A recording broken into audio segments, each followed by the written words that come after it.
দর্শক আপনারা দেখছেন যে জীবনে আমি প্রথম দেখলাম যে একই ব্যক্তি একই মাঠে একই লোকজন সহ দুইবার নামাজ পড়ছি।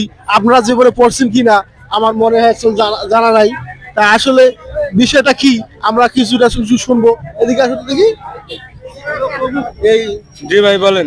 আপনি যে দুইবার নামাজ পড়লেন হ্যাঁ, কি পড়লাম। কারণটা কি? দুইবার একই একই মাঠে একই ইমাম একই সবকিছু সবাই দুইবার নামাজ পড়লেন, কারণটা কি? না হয়েছে যে হুজুর প্রথমের তাকবীরে একটা তাকবীর শর্ট দিছে, ও তারপরে আবার নামাজ শেষে বললাম হুজুরকে বললাম, সবাই মিলে ধরলো। হ্যাঁ। তা হুজুর নিজেও স্বীকার করলো যে না হুজুরের নামাজ ভুল হয়েছিল। তা আবার এই জন্যে নামাজটা সহি শুদ্ধ করার জন্য আবার নামাজটা পড়লাম।